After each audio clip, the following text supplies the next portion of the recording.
Welcome to easy cooking. మీ ఉమా సుందర్ అండి. Hi అండి, అందరు బాగుండారా? నేను కూడా బాగుండానండి. ఈరోజు ప్రత్యేకంగా ఒక పచ్చడి నూరుదాం అనుకున్నానండి. రోటి పచ్చడి. చూడండి, దానికి కావాల్సిన పదార్థాలు: ఎండుమిరపకాయలు, జీలకర్ర 1 స్పూను, 2 స్పూన్లు ధనియాలు, ఇది గోంగూర అండి 1 కట్ట, కొత్తిమీర, 2-3 టమాటాలు, దొండకాయలు, వంకాయ, ఎర్రగడ్డ, తెల్లగడ్డ, కల్లుప్పు అండి. ఇది రోటి పచ్చడి. మనం వేయించుకొని ఇవన్నీ మామూలుగా వేయించుకోవాలండి, ఆయిల్ లేకుండా. ఎండుమిరపకాయలు, జీలకర్ర ఇవంతా స్టవ్ ముట్టించి బండిలు పెట్టినాను. ఇప్పుడు ఒకటి వేసుకొని వేయించుకుందాం. ఆయిల్ లేకుండా ఇది వేయించుకోవాలి.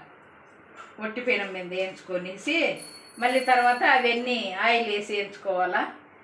మనం పొయ్యి కానీ ముట్టించుకునేట్టుగా ఉంటే దొండకాయలు కానీ వంకాయలు కానీ మనం దీంట్లో అగ్గిలో అట్లా పొల్లిచ్చి నూరుకున్నామంటే చాలా బాగుంటుందండి. అందువల్ల ఇప్పుడు మనం పొయ్యి లేదు కాబట్టి స్టవ్ మీద ఇట్లా బాండిల్లో వేయించుకోవాలి. ఇది సంగటికి, దోశకి, పూరి, చపాతి అన్నిటికీ బాగుంటుందండి. ఇది మనం బీపీ పేషెంట్లు, షుగర్ పేషెంట్లు రాగి ముద్ద చేసుకొని ఈ పచ్చడి నూరుకున్నామంటే చాలా బాగుంటుందండి. చూడండి, మరి వేయించుకోవాలా. వేయించుకొని రోట్లో నూరుకున్నామంటే చాలా బాగుంటుంది. ఈ 3 కాంబినేషన్ అండి. ఇట్లా నూరుకున్నామంటే చాలా రుచికరంగా ఉంటుంది, కమ్మగా ఉంటుందండి.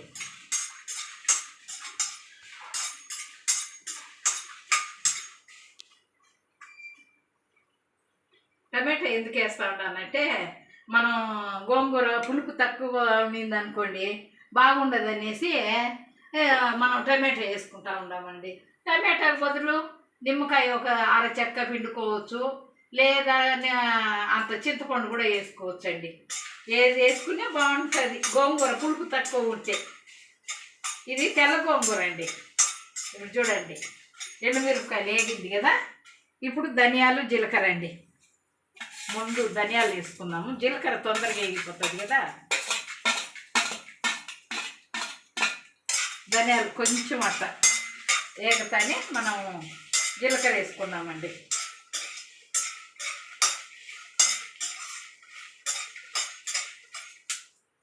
చూడండి,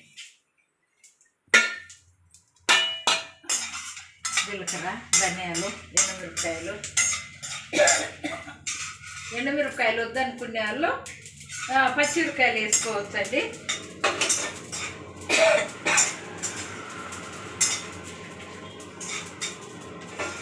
ఇవ్వండి, బాండిల్లో 4 స్పూన్లు ఆయిల్ వేసుకున్నానండి.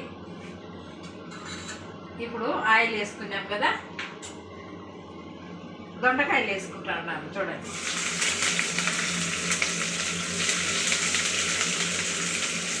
కమ్మగా ఉంటుందండి దొండకాయలు అనేది. చూడండి,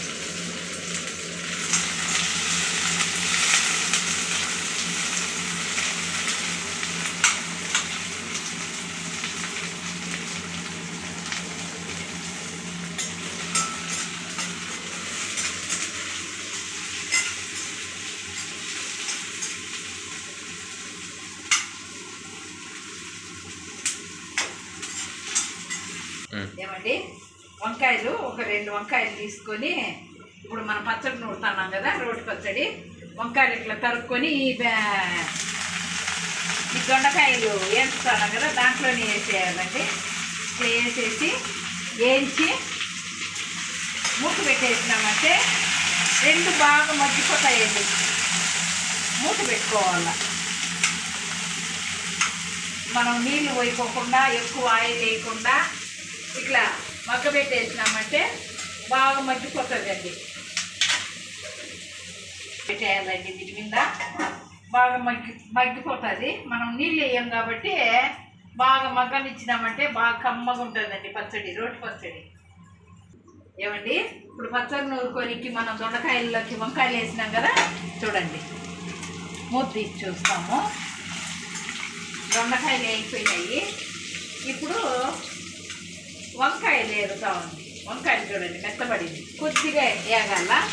ఈ కొద్దిగా వేగేటప్పుడు ఇప్పుడు ఇంకేం వేస్తాము, అన్నీ 1 by 1 అండి, దీంట్లోనే వేసేస్తాము. ఏమి చూడండి, గోంగూర కడిగి పెట్టుకున్నాం కదా, నీట్గా దీన్ని ఇట్లా వేసుకోవాలి. దీంట్లో పల్లీలు కానీ నువ్వులు కానీ వేసుకున్నామంటే అది నువ్వుల చట్నీ పల్లీల చట్నీ అవుతుందండి. ఇది మనం ఏం వేయలేదు కాబట్టి గోంగూర వంకాయ దొండకాయ పచ్చడి చూడండి బాగా మగ్గసాలండి. మనం వేసినప్పుడు ఎక్కువ కనిపిస్తుంది కదండి. చూడండి మగ్గిందంటే ఆకు కొద్దిగా అయిపోతుంది. అందువల్ల పులుపుదనానికి కోసము టమాటా చూడండి, టమాటా కడిగి పెట్టుకునే కొత్తిమీర దీంట్లోనే వేసుకోవాలా. టమాటాలు కొద్దిగా కొత్తిమీర కడిగి పెట్టుకున్నాను కదా, దాంట్లోనే వేసుకోవాలి. ఎర్రగడ్డ తెల్లగడ్డ వచ్చి మనం పచ్చళ్ళకి అనేది పచ్చిది దంచుకున్నామనుకోండి, అది కరకర అంటుంది, చాలా రుచిగా ఉంటుందండి, బాగుంటుంది. ఇప్పుడు చూడండి ఇట్లా కలబెట్టుకున్నాం కదా, ఇదంతా బాగా మగ్గిపోతుందండి. కొద్దిసేపు ఒక 5 నిమిషాల్లో మనం మూత పెట్టుకున్నాం, మళ్ళీ ఇంకొకసారి కలబెట్టుకునేటప్పుడు మూత వేసుకున్నామండి.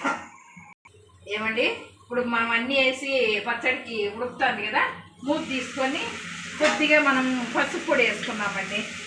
పసుపు పొడి వేసి కొద్దిగా ఒక 2 చిటికీలు వేసి మనం వేయించుకున్నామంటే పసుపు ఎక్కువ గ్రీన్ కలర్ లేకుండా బాగుంటుందండి.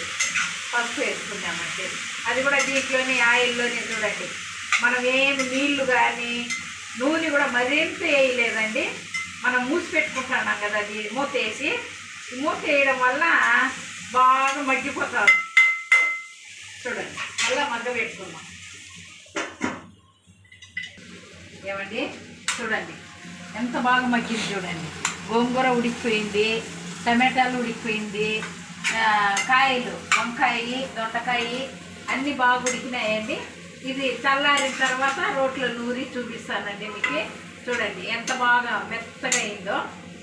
ఇలాగ వేయించుకోవాలండి, పచ్చడికి మాదిరి వేయించుకొని చల్లార్చుకొని నూరుకోవాలి. రోట్లో నూరినాక చూపిస్తానండి మీకు. ఏమండి ఇది రోటి పచ్చడి మీకు రోట్లో ఏం చూపించలేదు అనుకునేరు, రోట్లో లేట్ అవుతుందని నేను తొందరగా నూరుకొని వచ్చేసినానండి. చూడండి పచ్చడి రెడీ అయింది. నేను అన్నం తిని చూస్తానండి, మీకు టేస్ట్ చెప్పాలి కదా, దానికోసము కలుపుకొని ఎట్లుందో తిని చూస్తాము. ఇది రొట్టెకి చపాతీకి పూరికి దోశకి అన్నిటికీ బాగుంటుందండి. చూడండి పచ్చడి ఎంత బాగుంది, కమ్మగా ఉంటుందండి. అన్నీ పాలల్లో పడింది కాబట్టి చాలా కమ్మగా ఉందండి. చూసిన వాళ్ళు లైక్ చేసి షేర్ చేసి కమెంట్ పెట్టి సబ్స్క్రైబ్ చేయండి. చూసిన వాళ్ళందరూ కామెంట్ పెట్టి షేర్ చేయండి. Thank you.